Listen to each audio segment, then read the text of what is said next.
Hello friends, स्वागत है आपका मेरे YouTube चैनल हिंदी कानूनी जानकारी में।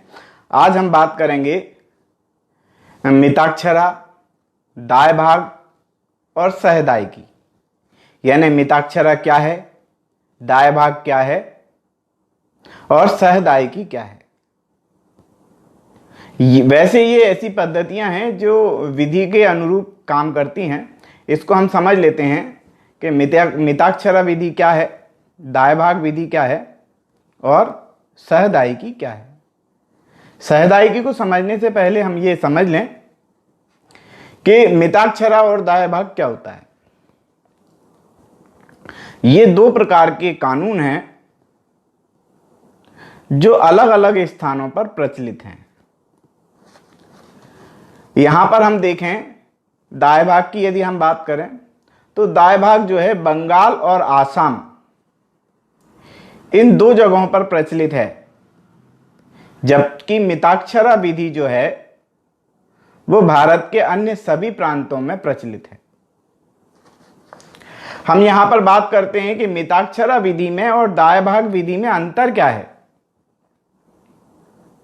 इससे संबंधित हम बात करते हैं कि ये क्या है कि मिताक्षरा विधि की यदि हम बात करें, अंतर देख रहे हैं मिताक्षरा में और दाय भाग में।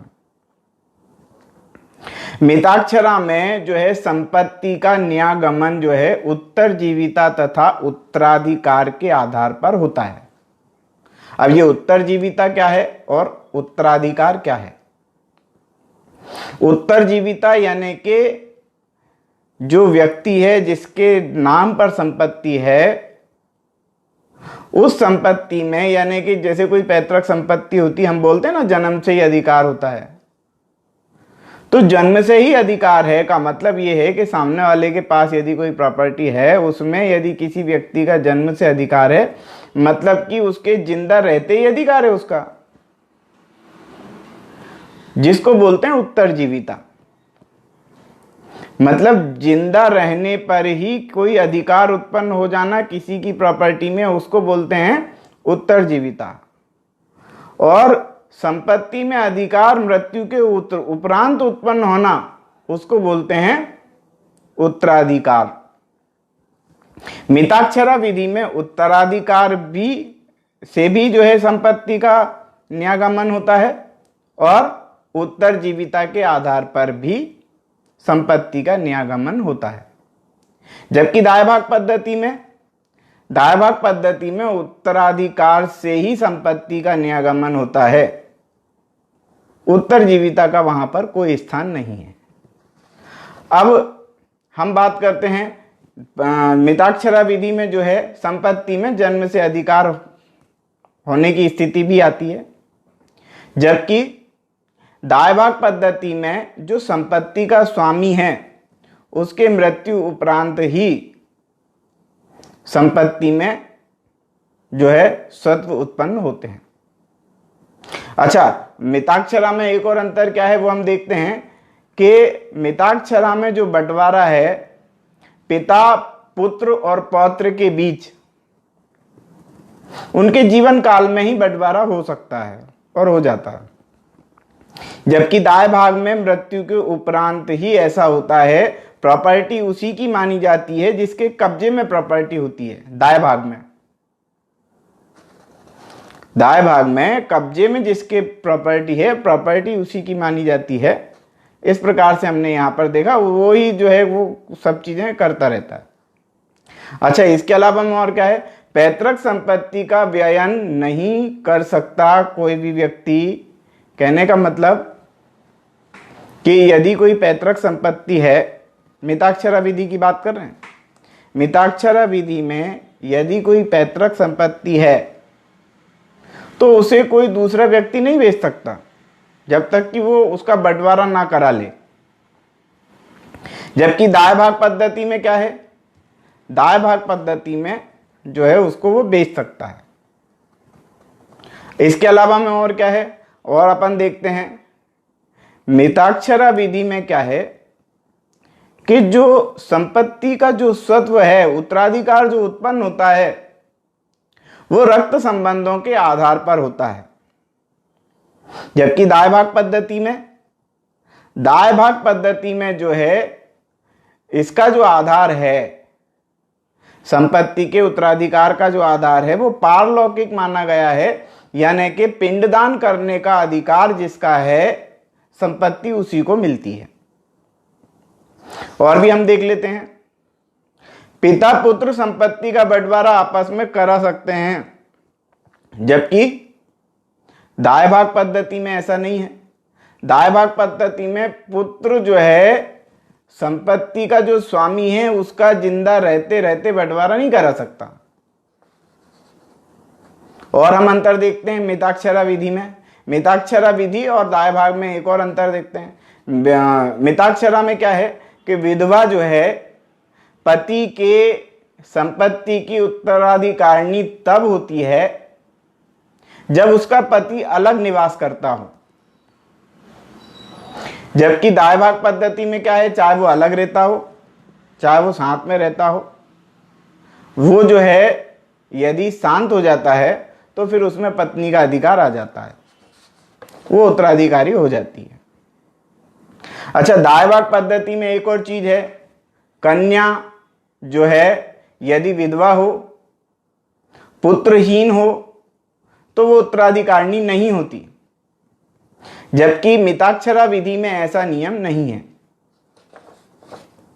एक चीज और हम देखते हैं मिताक्षरा में, याज्ञवल्लभ और नारद के अनुसार जो है पैतृक धन का बंटवारा किन किन अवसरों पर किया जा सकता है, यहां पर यह बताया गया है। एक तो पिता जब चाहे उसका बंटवारा करा सकता है, पहला पॉइंट मिताक्षरा में। दूसरा है माता की रजोवृत्ति या पिता की विषयावृत्ति के बाद। तीसरा पॉइंट है पिता के मृत होने पर, पतित होने पर और सन्यासी हो जाने पर संपत्ति का बंटवारा, पैतृक संपत्ति का बंटवारा किया जा सकता है।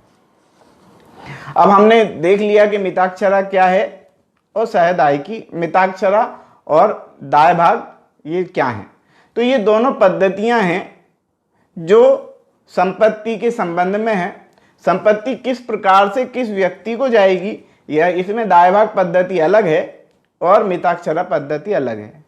मैंने बता दिया आपको कि दाय भाग पद्धति जो है वो आसाम में और बंगाल में प्रचलित है, जबकि मिताक्षरा जो विधि है वो भारत के सभी अन्य प्रांतों में प्रचलित है। अब हम सहदायिकी की बात और कर लेते हैं यहाँ पर कि सहदायिकी क्या होती है।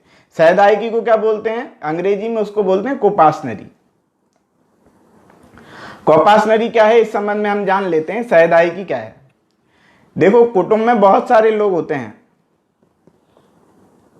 कुटुंब को सहदायिकी नहीं कहा जा सकता, लेकिन एक पिता, उसका पुत्र और फिर उसका पुत्र, यानी कि पिता पुत्र और पौत्र, ये मिलाकर के सहदायिकी बनाते हैं।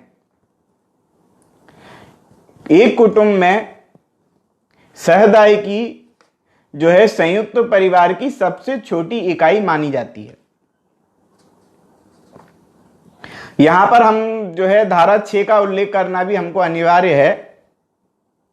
धारा 6 में क्या है कि इस तरह की व्यवस्था यहां पर दी गई है, लेकिन उत्तराधिकार अधिनियम 1956 संशोधन करने के बाद 2005 में इसका संशोधन हुआ।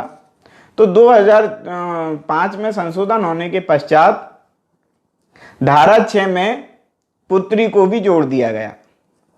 यानी आप सहदायिकी में कितने लोग शामिल हैं, पिता है, पुत्र है और पौत्र है, साथ में पुत्री भी है। यानी कि कौन कौन हो गया, पिता हो गया, पुत्र पुत्री हो गए और पुत्र की संतान हो गई। यहां पर पुत्री की संतान को सहदायिकी में नहीं जोड़ा गया है, यानी कि पोता शामिल है लेकिन नाती उसमें शामिल नहीं है। सहदायिकी में ये चीजें हमने इस चीज को समझा। सहदायिकी में एक चीज और हमने ये देखी कि ये जो है संयुक्त परिवार की एक छोटी इकाई होती है पूरे कुटुंब में, ठीक है ना। अब हम बात करते हैं कि संशोधन होने के पश्चात और क्या परिवर्तन आया हिंदू उत्तराधिकार अधिनियम में। संशोधन होने के पश्चात विभाजन में भी परिवर्तन आया। कि कोई भी पुत्री विभाजन की मांग कर सकती है। पहले ये नहीं था, पहले क्या था कि जब संशोधन नहीं हुआ था तब पुत्री को अधिकार नहीं था बंटवारा कराने का, लेकिन अब बंटवारा कराने का अधिकार जो है वो पुत्री को भी उत्पन्न हो गया है। क्यों? क्योंकि वो सहदायिकी में शामिल है। सहदायिकी में क्या क्या नियम होते हैं मैं बता दूं आपको। सहदायिकी में संपत्ति का जो अधिकार है वो जन्म से अधिकार होता है। अच्छा, और क्या है, मतलब एक व्यक्ति का यदि कब्जा है सहदायिकी में, यदि परिवार के एक सदस्य का कब्जा है तो ऐसा माना जाता है कि उस पर सभी संयुक्त परिवार का कब्जा है, यानी कि सभी सहदायिकियों का उसमें कब्जा है। और क्या है इसमें, और ये है कि बंटवारा होने तक ये जो है इसमें सभी लोगों का संयुक्त हक होता है, और बंटवारा हो जाने के पश्चात इसमें संयुक्त हक नहीं होता, फिर अपना अपना हक अलग अलग हो जाता है। एक चीज और है सहदायिकी में, वो ये है कि यदि कोई व्यक्ति, मान लेते हैं कि कोई व्यक्ति है सहदायिकी में, वो मर जाता है,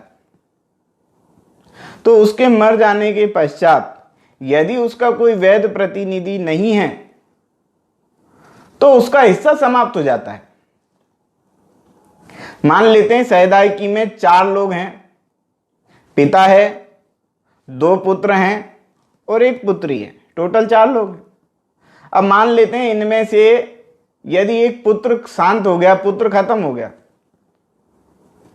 और पुत्र की शादी नहीं हुई थी या कोई भी बच्चे वगैरह उसके नहीं थे, तो ऐसे समय में क्या होगा, ऐसे समय में उसका जो हिस्सा है वो खत्म हो जाएगा और अब टोटल 3 हिस्से बचेंगे।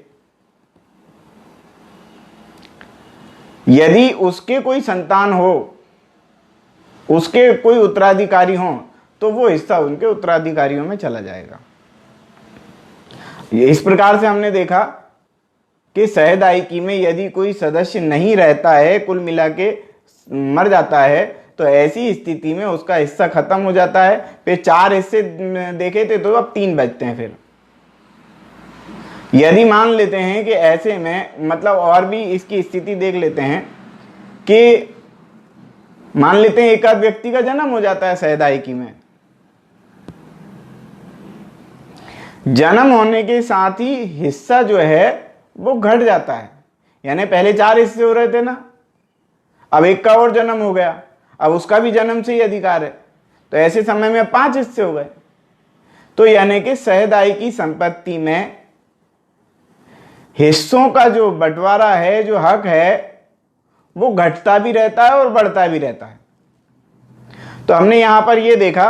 अच्छा, एक चीज और हम यहां पर देख लेते हैं, सहदायिकी संपत्ति में बंटवारा हो जाने के पश्चात वो संपत्ति फिर सहदायिकी संपत्ति नहीं बचती, फिर वो स्व अर्जित संपत्ति मानी जाती है। इस प्रकार से आज हमने समझा मिताक्षरा विधि, दायभाग विधि और सहदायिकी। वीडियो पसंद आया हो तो लाइक करें, शेयर करें, कमेंट्स करें, सब्सक्राइब भी कर लें और बेल आइकॉन भी प्रेस कर दें ताकि अगले वीडियो का नोटिफिकेशन आपको तुरंत प्राप्त हो। आज के लिए इतना ही, धन्यवाद।